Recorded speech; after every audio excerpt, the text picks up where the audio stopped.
नमस्कार दोस्तों, स्वागत है आपका हमारे YouTube channel My Career Edu पे। मैं हूँ श्री सीताराम जांगेड़। आज हम डिस्कस करेंगे इश्यू ऑफ प्रेफरेंस शेयर। मतलब प्रेफरेंस शेयर होल्डर शेयर होते हैं, उनको कंपनी कैसे इश्यू करती है और रिडीम कैसे करती है उनको, उसके लिए क्या क्या कंडीशन फुलफिल करनी पड़ती है। तो इश्यू ऑफ प्रेफरेंस शेयर्स के बारे में सेक्शन 55 ऑफ कंपनीज एक्ट में बोला गया है। में कुछ कंडीशन दी हुई है कि सबसे पहले कंडीशन है कि company irredeemable preference share issue नहीं कर सकती। उसको पहले ही मना कर दिया कंपनी को कि आप इरिडीमेबल प्रेफरेंस शेयर इश्यू नहीं कर सकते। इरिडीमेबल क्या होता है कि जो एक लिमिटेड टाइम में या 5 साल बाद 10 साल बाद उसको रिडीम मतलब रीपेमेंट करना पड़ता है कंपनी को। तो अगर रीपेमेंट नहीं करना होता है तो वो उनको इरिडीमेबल बोलते हैं। तो वैसे प्रेफरेंस शेयर कैपिटल इश्यू नहीं कर सकती company. And preference share issue should be authorise by AOA. AOA means article of association में ऑथोरिटी होनी चाहिए कंपनी को कि company can issue preference share holder. Article में ऐसा प्रोविजन होना चाहिए। एक रूल एंड रेगुलेशन जो होता है वो आर्टिकल ऑफ एसोसिएशन में होता है कंपनी के बारे में क्या रूल्स रेगुलेशन फॉलो करेगी, तो वो चीज इसमें लिखी हुई होनी चाहिए कि preference share can be issued by company. तो it should be authorise by article of association. And preference share issue करने के लिए कंपनी को स्पेशल रिजोल्यूशन पास करना पड़ेगा, शेयर होल्डर की अप्रूवल लेना पड़ेगी। एग्जिस्टिंग शेयर होल्डर जो है जनरल मीटिंग में कि हम प्रेफरेंस शेयर इश्यू कर रहे हैं, वो अगर अप्रूव कर देते हैं तो ही कंपनी प्रेफरेंस शेयर इश्यू कर सकती है। And preference share shall be redeemed only when they are fully paid up. और उनका रिडम्पशन जो होता है, थोड़ा और आगे देखेंगे और क्या रिडम्पशन की कंडीशन है। रिडम्पशन कंपनी का प्रेफरेंस शेयर को करना पड़ता है तो जब वो फुल्ली पेड होंगे। सपोज फुल्ली पेड का मतलब क्या होता है कि कंपनी ने शेयर इश्यू किए, एक शेयर की वैल्यू 10 रुपए है। अब शेयर होल्डर ने पूरा 10 रुपए पेमेंट कर देना चाहिए उसको। मतलब कंपनी ने जितना डिमांड किया उतना पेमेंट कर देना चाहिए। ऐसा नहीं हो कि किसी ने 9 रुपए पेमेंट किया है, किसी ने 8 रुपए पेमेंट किया है, उस केस में वो पार्टली पेडअप हो जाते हैं। तो कंपनी अगर रिडीम कर रही है प्रेफरेंस शेयर को तो फुल्ली पेडअप होना कंपलसरी है। उसके बाद maximum period for which preference share can be issued. एक टाइम पीरियड भी होता है कि इस टाइम पीरियड से ज़्यादा प्रेफरेंस शेयर कंपनी इश्यू नहीं कर सकती।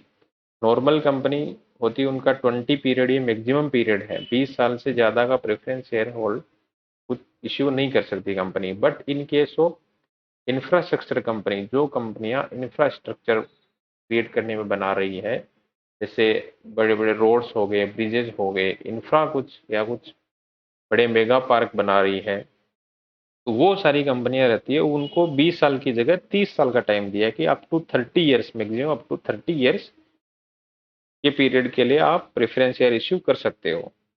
लेकिन उनका एक कंडीशन रख दिया है कि आपको 20 साल खत्म होने के बाद, मतलब 21st ईयर से आपको प्रोपोर्शनेट उनका रिडम्शन करना पड़ेगा। कम से कम 10%, मिनिमम 10%। मतलब 21st ईयर से 30 ईयर तक, 21st ईयर कंप्लीट होने के बाद, मतलब 21st से 30 ईयर तक, मतलब 10 साल में उसका रिडीम करना पड़ेगा। मतलब हर 10-10% हर साल उनका रिडीम्शन करना पड़ेगा ये कंपनी को। तभी वो कंपनियां 30 साल का प्रेफरेंस शेयर इश्यू कर सकती है। सपोज कंपनी ने 2 लाख रुपए के preference share issue, 2 lakh preference share issue किए, 10 रुपए के, 20 लाख रुपए के, तो उसको कंपनी को 21st ईयर से 20 लाख का 10%, मतलब हर साल 2-2 लाख रुपए उनको रिडीम कंपनी को करना पड़ेगा। तभी वो प्रेफरेंस शेयर इश्यू कर सकती है इंफ्रास्ट्रक्चर कंपनियों के लिए। फिर रिडम्शन के लिए और क्या कंडीशन है। Preference share shall be redeemed only out of profits of the company और proceed of fresh issue of shares. मतलब कंपनी के पास एडिक्वेट प्रॉफिट है, उसमें भी वो रिडीम कर सकती है, वापस पेमेंट कर सकती है प्रेफरेंस शेयर होल्डर को, या नए शेयर इश्यू करके भी प्रेफरेंस शेयर, जो एग्जिस्टिंग शेयर होल्डर है प्रेफरेंस शेयर होल्डर, उनका रिडम्शन कर सकती है। कंपनी के पास दोनों राइट्स हैं, दोनों में जो उसको सुटेबल लगे वो ऑप्शन चूज कर सकती है। But in case of if the shares are redeemed out of the profit of the company, अगर प्रॉफिट में से रिडम्शन कर रही है company, then a sum equivalent to nominal value of shares so redeemed shall be transfer to capital redemption reserve है। ये एक important चीज है। कि अगर प्रॉफिट्स में से कंपनी शेयर रिडीम कर रही है प्रेफरेंस शेयर, तो जितना उसका nominal value mean face value जितना है उस शेयर्स का, उसके इक्विवेलेंट अमाउंट उसको कैपिटल रिडम्पशन रिजर्व में ट्रांसफर करना पड़ेगा। ये एक कंपल्सरी रिजर्व बनाया गया है only for the purpose of preference share holder के लिए। फिर प्रीमियम ऑन सच शेयर, हाँ एक चीज और है, अगर वो फ्रेश इश्यू से रिडीम कर रही है तो ये सीआरआर बनाना कंपलसरी नहीं है फ्रेश इश्यू के केस में। मतलब नए शेयर मेरे को प्रेफरेंस शेयर होल्डर रिडीम करना है प्रेफरेंस शेयर, और मैं नए शेयर इशू कर रहा हूँ, उससे जो प्रोसीड्स मेरे को मिल रही है, मेरे को जो केस मिल रहा है, उससे मैं ये जो पुराने शेयर होल्डर है उनको पेमेंट कर दूंगा। तो उस केस में मुझे सीआरआर बनाने की रिक्वायरमेंट नहीं रहेगी, सिर्फ प्रॉफिट में से रिडीम कर रहा है तो सीआरआर बनाना पड़ता है।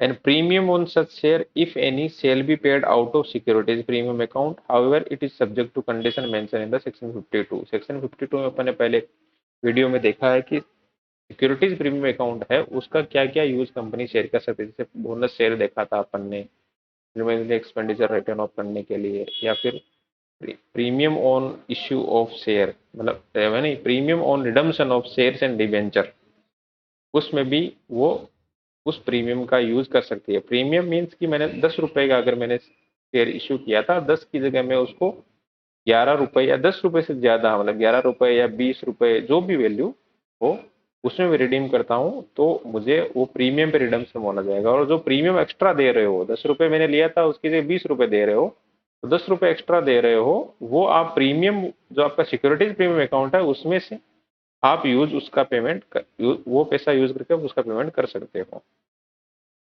फिर when the company is not in the position to the redeem preference share, अगर कंपनी प्रेफरेंस शेयर होल्डर है उनको पैसा वापस नहीं कर पा रही किसी भी कारण से, या तो उसका प्रॉफिट इनएडिक्वेट है, या उसको मतलब नए रिडीम करने के लिए नया शेयर इश्यू किया उसमें प्रोसीड उसको नहीं मिल पा रहा है, जो भी कारण हो, तो उस केस में ये दो कंडीशन है कि in case if the company is not able to redeem the preference share, it sell with the permission of share holder holding 3/4 in the value of such share. मतलब कंपनी के जितने share holder है उनका, जिन्होंने 3/4 value hold करके रखा है, उन शेयर होल्डर की परमिशन ले ली है, and with the approval of tribunal issue equal amount of redeem preference share, and tribunal से अप्रूवल ले लिया है, और उनको जितना उनके पास शेयर्स है उतने ही वैल्यू का, उतने ही इक्वल अमाउंट का, उतनी ही वैल्यू का नए शेयर उनको इश्यू कर दे, तो उसको मतलब रिडम्पशन नहीं कर पा रही कंपनी। तो सपोज कि 1 लाख शेयर होल्डर है, अब 1 लाख का 3/4 कितना वैल्यू कितना आता है, 1 लाख शेयर कैपिटल मान लेते हैं अपन कि 1 लाख शेयर कैपिटल कंपनी का प्रेफरेंस शेयर कैपिटल है, उसका 3/4 मतलब 75,000, 75,000 वैल्यू का जितने लोगों ने होल्ड करके रखा है शेयर, तो उनका परमिशन ले लो कि हम we are not able to redeem the preference share, वो अगर परमिट कर देते हैं,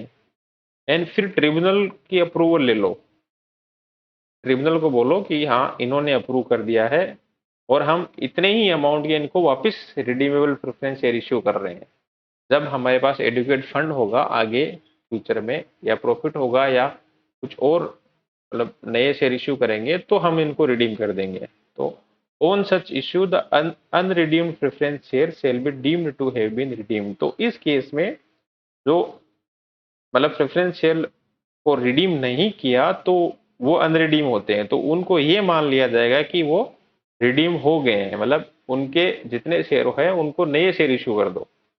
उसमें क्या करना पड़ेगा, आपको शेयर होल्डर की परमिशन लेनी पड़ेगी जिन्होंने 3/4 ऑफ वैल्यू होल्ड कर रखा है शेयर। अब 3/4 वैल्यू मतलब 75, अगर मेरी paid capital 1 lakh share preference share है और मैं 75,000 वैल्यू जिन्होंने होल्ड कर रखा है, भले ही ये 75,000 1% ने होल्ड करके रखा हो या 10% ने होल्ड करके रखा हो, तो इतने लोगों ने मेरे को परमिशन दे दिया, मतलब जिन्होंने 75% होल्ड करके रखा है शेयर, उन्होंने परमिशन दे दिया, तो मैं फिर ट्रिब्यूनल की अप्रूवल से उनको नए शेयर इश्यू कर दूंगा कंपनी, और उसको ये मान लिया जाएगा कि वो शेयर रिडीम हो गए हैं। But however the tribunal will order for the redemption of preference shares of The tribunal will order for the redemption of preference shares of preference shareholder who have not consented shall be redeemed immediately. But अब इस case में क्या रहता है, 3/4 ने permission दे दिया या 3/4 के 75% 80% लोगों ने परमिशन दे दिया, तो ये कंडीशन तो फुलफिल हो गई। अब आपको रिडीम तो नहीं करना, उन्हीं को नए शेयर इश्यू कर दो। लेकिन जो 20% बच गए हैं जिन्होंने परमिशन मतलब कंसेंट नहीं दिया था, तो उनका क्या बोल रहा है ट्रिब्यूनल, ये जो 25% बच गए उनको तो रिडीम करना पड़ेगा आपको। जिन्होंने कंसेंट नहीं दिया है, जिन्होंने परमिशन नहीं दिया है, उनको तो आप रिडीम करना ही पड़ेगा। अगर पूरे 100% लोगों ने दे दिया परमिशन, तो फिर 100% लोगों को आप नए शेयर इश्यू कर दो, उस केस में आपको कुछ भी रिडीम नहीं करना पड़ेगा। लेकिन जितने परसेंट उन्होंने कंसेंट नहीं दिया है, who have not consented shell be redeemed immediately, उनको इमीडिएटली आपको रिडीम करना पड़ेगा।